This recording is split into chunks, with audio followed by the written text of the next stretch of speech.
अस्सलाम वालेकुम। Welcome to whispers in dark. कभी कभी हमारी ज़िंदगी में कुछ ऐसे वाक़यात होते हैं जिनको तो हम बिल्कुल नॉर्मल लेते हैं, लेकिन बाद में वो हमारे लिए बहुत बड़ा मसला बन जाते हैं। आज की कहानी भी कुछ ऐसी ही है। मेरा नाम हुमा है और मैं आपको अपनी ज़िंदगी का सबसे डरावना वाक़या सुनाने जा रही हूँ। मेरी ज़िंदगी बिल्कुल नॉर्मल थी। मैं अपने हस्बैंड के साथ खुश थी और हमारा पहला बच्चा होने वाला था। लेकिन फिर कुछ ऐसा हुआ जो मैं कभी भूल नहीं पाई।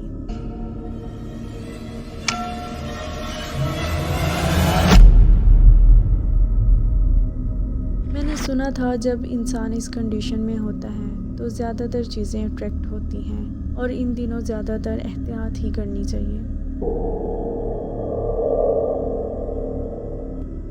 मैं ऐसे ही शाम को ऊपर छत पे चली जाया करती थी और जब कभी हम बाहर जाते थे तो ज़्यादातर हम शाम को या रात को वापस आते थे। हमारे मेन से घर तक आने के लिए 2 रास्ते इस्तेमाल होते थे और हम ज़्यादातर कब्रिस्तान वाले रास्ते से आते थे। अब मुझे नहीं आइडिया कि वो चीज़ कहाँ से मेरे पीछे पड़ गई और मेरी ज़िंदगी बदल के रख दी। शुरू में तो सिर्फ छोटी छोटी चीज़ें थी। कभी मैं रात को अचानक से चिल्लाती और कभी खुद से मुस्कुराती और सब घर वाले यही समझते थे कि प्रेगनेंसी का स्ट्रेस है। लेकिन एक दिन मुझे खुद महसूस हुआ कि मेरे अंदर कोई और है, जैसे मेरी आवाज़ मेरी नहीं रही और मेरे इमोशन कंट्रोल से बाहर हो गए हैं। लेकिन मैं इसको काफ़ी देर तक अपना वहम समझती रही, जो कि मेरी सबसे बड़ी गलती थी। और फिर कभी कभी मुझे महसूस होता कि मेरी आवाज़ बहुत ज़्यादा भारी हो गई है और मैं बहुत अजीब हो जाती थी। लेकिन मैं खुद से ही डरने लग गई थी।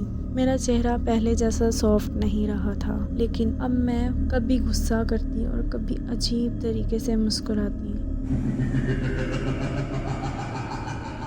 और ये सब बहुत खौफनाक हो जाता था। कभी कभी मेरी आंखें खाली लगती, जैसे कोई और मेरे अंदर से देख रहा हो। पता नहीं, मैं खुद नहीं समझ पा रही थी कि मेरे साथ क्या हो रहा है। मैं रात में ख्वाब में ज़्यादातर यही देखती थी जैसे शैडोज़ मेरे आसपास हैं, जैसे कोई इनविजिबल हाथ मेरे हाथ पे है। मैं जब जागती थी तो सब कुछ नॉर्मल होता था